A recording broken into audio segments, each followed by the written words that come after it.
You know what I'm saying? It's that situation when you got, we are living in a war zone.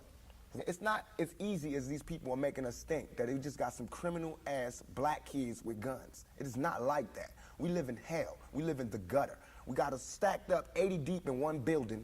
You know, by the time you get out your house, you strapped to protect yourself. Because you living in the same community that the police is carrying rifles and riot gear. Same, they need them riot, excuse my language, I'm so sorry. The same reasons they need the riot hat, the riot jacket, the flak jacket, the double vest, the 9mm Glocks with extra bullets, the tear gas, the mace, all that. Who do you think the police is using that against? Dogs? So we fighting the same villains that they fight in the street. But instead of them seeing us fighting villains in the street, we all villains. Is your generation the one that is picking up for where the Panthers left off, saying, all right, enough is enough? The generation before us forgot about the fight. We're picking it back up. Not only forgot about the fight, forgot about us. Yes, and we're picking it back up. But at this level, all we're trying to do is unite. And right now, as a year, we got 1 million people that's listening. Now we can tell them something. Now we can try to get them that way, and we might lose some. We might gain some, but we would never even have that audience had we not said what was real. You know what I'm saying? And the main thing for us to remember is that the same crime element that white people are scared of, black people are scared of. The same crime element that white people fear, we fear. So we defend ourselves from the same crime element that they scared of. You know what I'm saying? While they waiting for legislation to pass and everything, we next door to the killer. We next door to him, you know, because we up in the projects where it's 80 in the building. All them killers that they letting out, they right there in that building. But it's better, just because we black, we get along with the killers or something? We get along with the rapists because we black and we from the same hood? What is that? We need protection too. Finally, I want to ask you about something that someone else asked you in the interview, and I thought the answer was interesting because I think it speaks to you and your generation a lot. Someone said, where do you see Tupac 10 years from now? You said, hey, I just want to be alive. That's real for you. That's so real. I made a metamorphosis. I'm a new person today. Because I used to strongly and honestly, I feel like I could represent my generation so much because I honestly did not care whether I lived or died. But now, I cannot die with people thinking I'm a rapist or a criminal. I can't leave until this shit's straight. You know, I'm not suicidal. I can't go until y'all really know what time it is. And then after that, boom, it's all over. And we can see, you know, how this shit fall. But that's how it is. And the reason being is because if I can't live free, if I can't live with the same respect as the next man, I don't want to be here. Because God has cursed me to see what life should be like. If God wanted me to be this person and be happy here, he wouldn't let me feel so oppressed. He wouldn't let me feel so trampled on. You know what I'm saying? He wouldn't let me think the things I think. So I feel like I'm doing God's work. You know what I'm saying? Just because I don't have nothing to pass around for people to put money in the bucket don't mean I ain't doing God's work. I feel like I'm doing God's work. You know what I'm saying? Because these ghetto kids ain't God's children. And I don't see no missionaries coming through there. You know what I'm saying? So I'm doing God's work. While Reverend Jackson do his up in the middle class, and he go to the White House and have dinner and pray over the president, I'm up in the hood, you know what I'm saying, doing my work with my folks. And just because I don't live there don't mean I don't go there. I got to go there because I can't hang nowhere else. What would a Vietnam vet be like without a sergeant, without any backup, without any other soldiers, nobody but a Vietnam vet in Vietnam? When he came home, how would he be? And that's me. I had to go through all that street, war, everything, the same drugs that everybody else get turned out on. You know, where I would have been stopped short, I made it past. And here's where I am. But because I made it past, I missed some lessons, you know what I'm saying? And you can see the lessons that I missed when you talk to me. You can see where I haven't had a father when you talk to me. You know what I'm saying? You can see where I spent a lot of my time in the streets when you talk to me.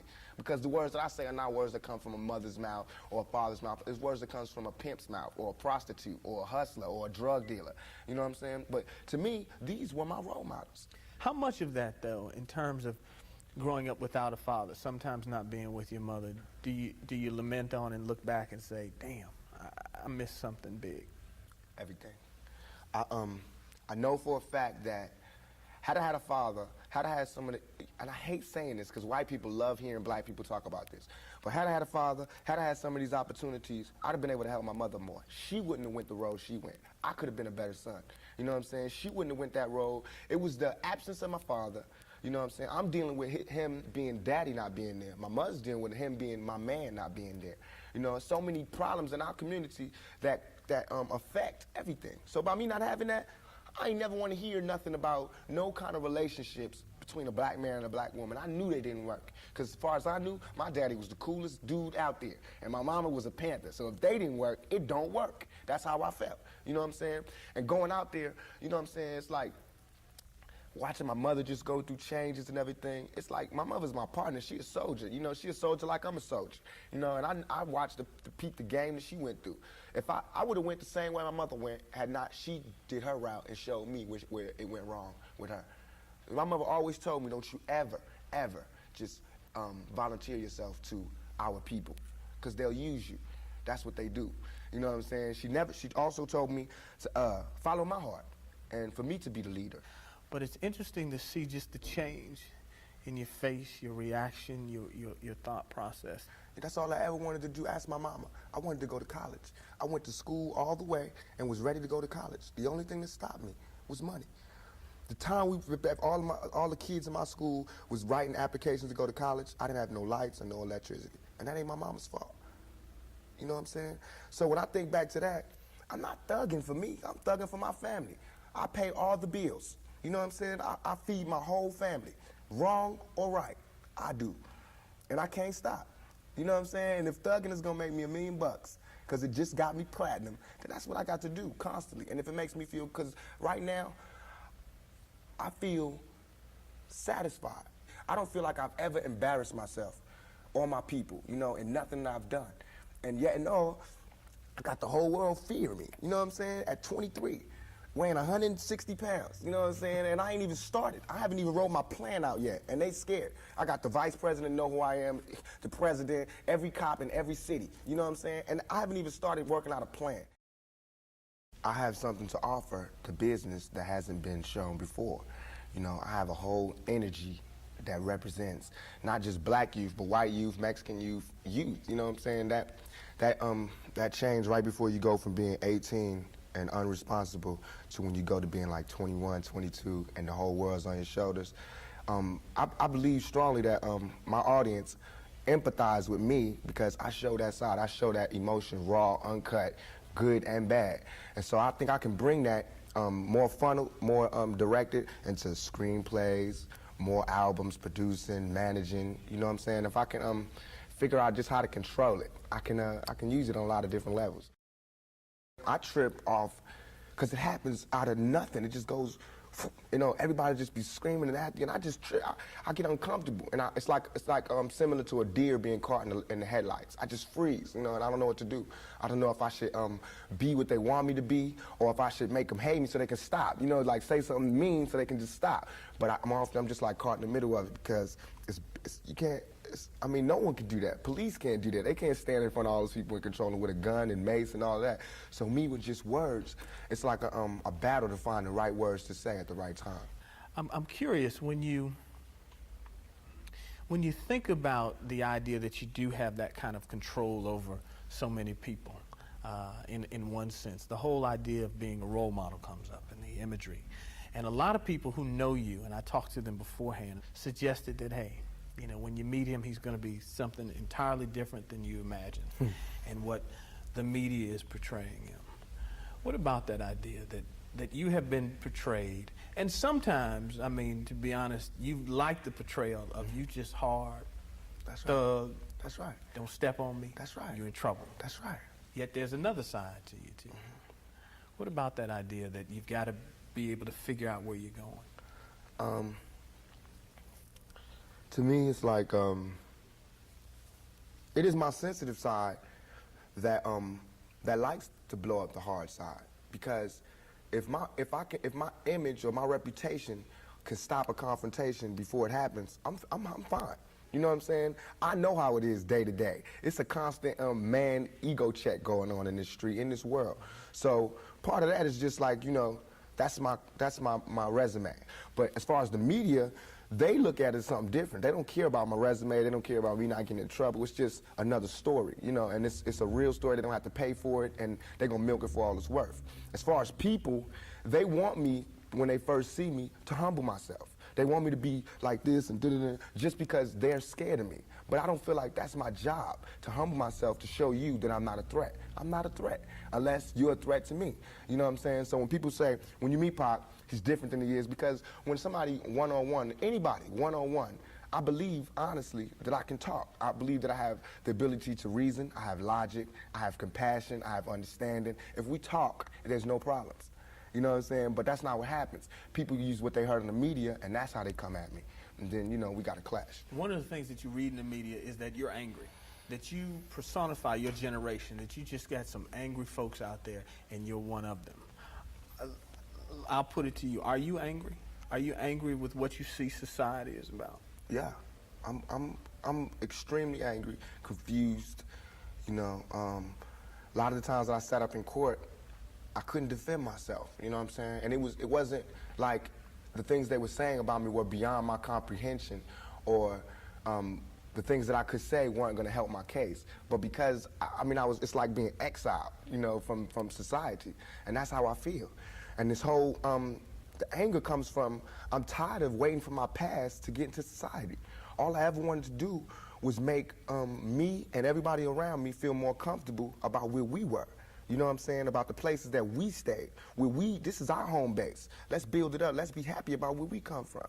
You know what I'm saying? Instead of trying to assimilate and get a pass key to where they at. You know what I'm saying? Not to say that everything needs to be separate, but we gotta find pride in ourselves. You know what I'm saying? And once you get the pride, like, damn near 2 seconds after the pride comes anger from being held like that for so long, and to be made to go through those changes. You get mad, you know what I'm saying? I believe as soon as any black man receives his first 3 checks, he starts getting mad.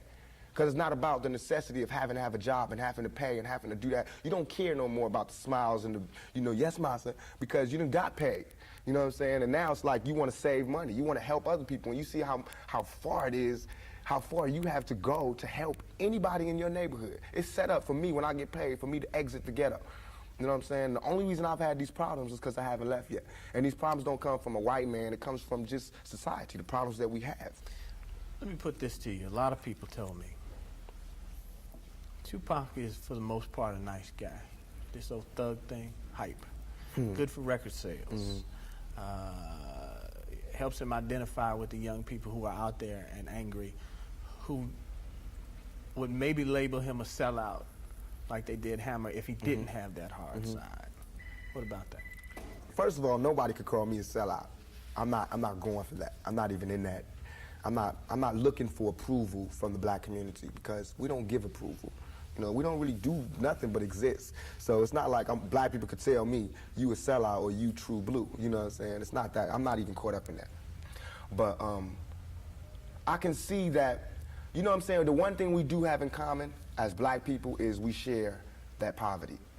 So the thug side is more closer to the poverty than me being rich. You know, how can I come to any community center, you know what I'm saying, sporting a Rolex Presidential, all these diamonds, and be like, look, we, you know what I'm saying, gotta. But now, when I say we, they know what I mean. I'm not saying like I live in this neighborhood and nothing, but I'm a thug, and they thugs. They can relate to it. I don't even have to say that, you know what I'm saying? When I come, I don't have to say I'm real.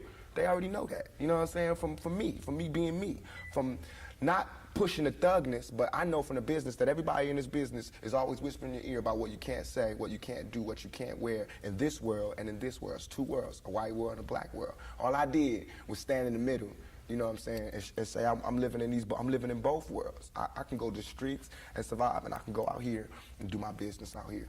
I'm play devil's advocate again. All right. Critics say, yeah, but you're being pimped. You're being pimped by the record executives who will allow you to do your thug life because it portrays a certain black. I mean, you've heard it, yeah, that if you were just a singer, you wouldn't have the same record contracts you have. Right. But because you portray the thug life, the gangster rap, they've allowed you to make that money. They've allowed you to push and make you platinum. I beg to differ. You know what I'm saying? I'm getting pimped. That's true. But just like how a woman would be, you know what I'm saying? Anybody to be pimped. You know, it's like, it's not that you get pimped, it's how long you get pimped. You know what I'm saying? Because if you really look at this situation, it is not I who's being pimped. When you look at them white kids with Raiders hats on, it's the white folks getting pimped. You know what I'm saying? Because I'm making their future. I'm writing down their curriculum. Right now, what I write in my album today, when it comes out in 2 months, that's what white kids is doing. So who really is getting pimped? What I'm writing in my raps is what them white kids is gonna be saying to their mamas and daddies when they come home. Who is getting pimped? You know what I'm saying? I'm a high school dropout. You know what I'm saying? As far as my teacher told me when I was in high school, I ain't gonna be, you know what I'm saying? I just gotta, it's going down. You know what I'm saying? It's going down. You know, everybody's getting pimped. Whether you work a 9 to 5 or whether you work for yourself, you're getting pimped by somebody. That's not the crime. The crime is how long you allow yourself to get pimped. You have to come up. Everything is a come up. Everything is a struggle. You start from the bottom, working to the top. The press and the media make you think that a black man arming himself is illegal or criminal, or that he wants to arm himself to rob a liquor store or something. You know what I'm saying? That is for me to defend myself, and it should always be. It's just about surviving, you know, and we have to be honest about the tools that we use to survive. And why is a black life any more recoupable than a white life? You know what I'm saying? We know that they don't put the same security in the ghetto that they do in the whites in the white neighborhoods. So therefore, for me to be out here saying don't, you know, put your guns down and no violence, that's hypocritical. And if I didn't talk about the violence, everybody would act like the violence wasn't there. We, as rappers, bought that violence. We bought the violence that we seen on the street. We put in our records for years. And after 3-4 years, people finally starting to see it because of all the statistics that's going on in the streets. If we stop talking about it, then they wouldn't take statistics. And when they stop taking statistics, then we'd be killing each other in the street, and these white people wouldn't care no more. Only reason they care is because, you know, there's been some strays, and we done slipped over in the white neighborhoods, and there's kids in Iowa that want to be like us. You know what I'm saying? There's kids in Indiana that's trying to be like us, because they can relate too. You know what I'm saying? You even admitted, I don't live in that neighborhood anymore. There's no real reason for you to carry a 9mm. Don't believe that. Why? In 2 years, I've had a gun pulled on me by my limo driver, by police, by everybody. You know what I'm saying? And I better be. I better be. You know what I'm saying? I've been attacked. You ain't read the papers about these skinheads trying to blow up black churches. Why?